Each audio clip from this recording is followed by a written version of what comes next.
The rhythmic hum of the vacuum cleaner echoed through the vast marble-floored lobby of Sterling Heights Corporation. The city skyline glowed outside the glass walls, but inside, only one man worked long after the lights had dimmed. Ethan Carver, a quiet, humble janitor who never missed a shift. His uniform was worn, his hands calloused, yet he carried himself with quiet dignity, as though every sweep of his mop meant something more than just a paycheck. But tonight, someone else was watching him. From her corner office on the top floor, CEO Isabella Trent leaned against the window pane, eyes following Ethan as he moved across the lobby below. For months she had noticed him, always the first to arrive, the last to leave, never complaining, never distracted. There was something about his stillness, his silence, that stirred something in her, a question she couldn't shake. Who was this man who worked so hard, yet smiled so little? That night when Ethan clocked out and headed toward the exit, Isabella made a decision that surprised even herself.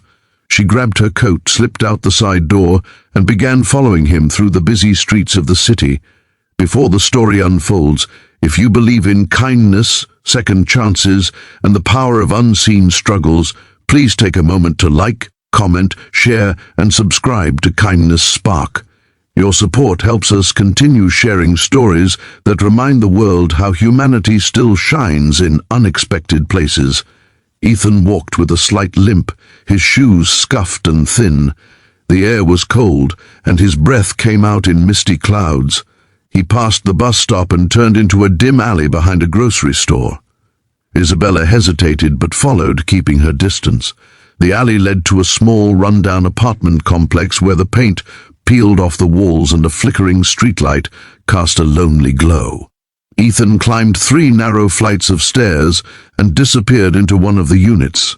Isabella was about to turn away when she saw something that stopped her. A child's laughter echoed faintly through the window. Curious, she edged closer. Through the cracked curtain, she saw Ethan sitting cross-legged on the floor with a little girl, maybe 6 years old. She had curly hair tied up with mismatched ribbons and a tiny gap between her front teeth. The table beside them was cluttered with crayons and old paper, and in front of them sat a small birthday cake with only 2 candles. Ethan lit them with trembling hands and whispered something that made the girl squeal with delight. "Make a wish, Lily," he said softly, his voice breaking just a little. Isabella's chest tightened. The cake was small, barely more than a cupcake, but the way Ethan looked at his daughter, full of love and apology, made it feel enormous. He sang happy birthday off-key, but with a heart so full it almost hurt to watch. When Lily blew out the candles, she threw her arms around him, and he hugged her as if he never wanted to let go. That night, Isabella couldn't sleep. She sat by her window, thinking about the janitor she had followed. The man she'd seen sweeping floors was not just another employee. He was a father doing his best in silence, holding together a life that was breaking at the edges. She began to dig a little, quietly asking HR about him the next day. What she discovered made her throat tighten. Ethan Carver had joined the company 5 years ago after losing his wife in a car accident. He had turned down better-paying night jobs because he wanted to be home with his daughter after school. He had no family nearby and no one to help. His personnel record showed he often refused overtime despite needing the money. He wanted to walk Lily to school every morning. Isabella felt a strange lump in her throat. All this time she had seen him as just a quiet janitor, yet he was holding more responsibility and courage than many executives in her building. Days turned into weeks, but Isabella couldn't shake what she'd seen. She began noticing little things: how Ethan always greeted the receptionist, how he fixed a broken elevator light without being asked, how he smiled politely even when others ignored him. One evening, when she stayed late again, she saw him carefully picking up a half-eaten sandwich someone had left in the lobby and wrapping it in a napkin. He didn't throw it away, he tucked it into his bag. Her heart sank. Was it for him or for his little girl? That night, as snow began to fall outside, Isabella made a decision. The next morning she called her assistant and quietly arranged something.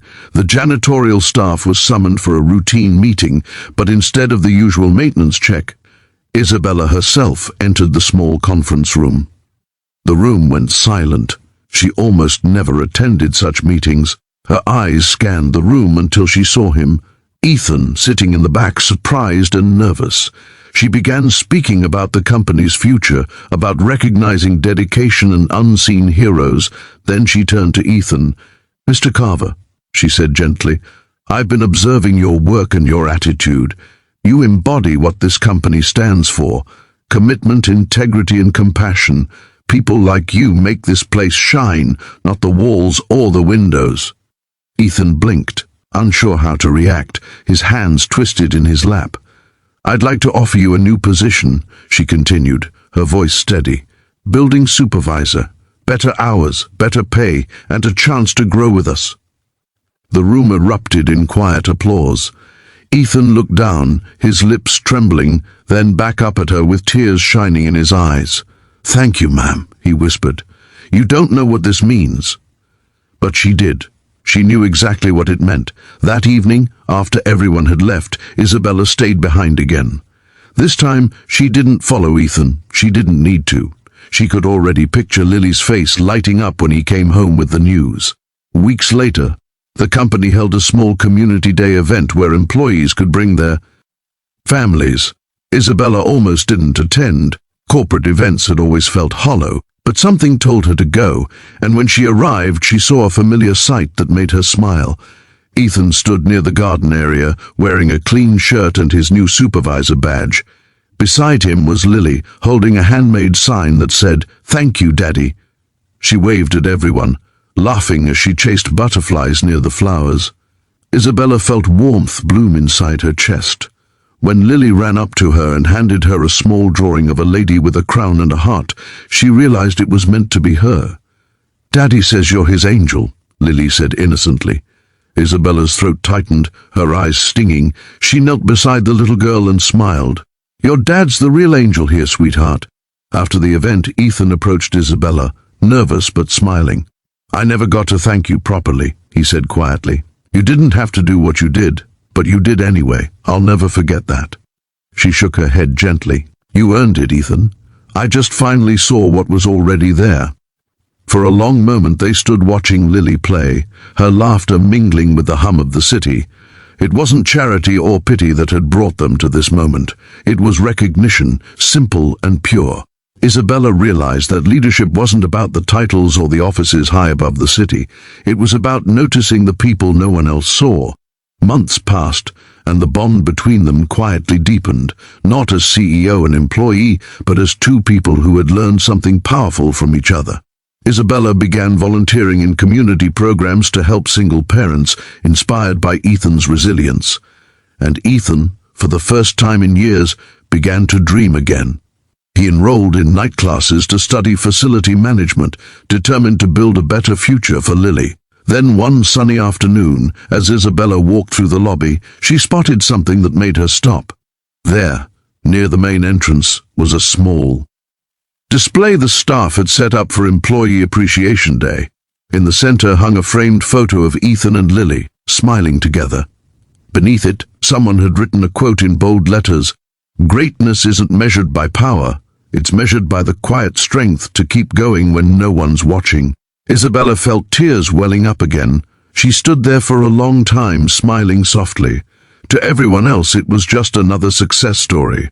But for her, it was a reminder that one act of kindness, one moment of seeing someone's hidden struggle, could change not just a life, but a legacy.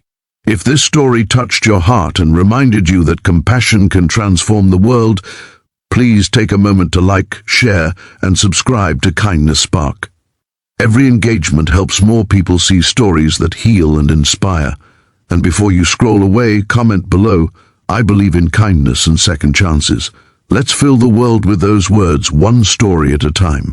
Because sometimes all it takes is one person choosing to see,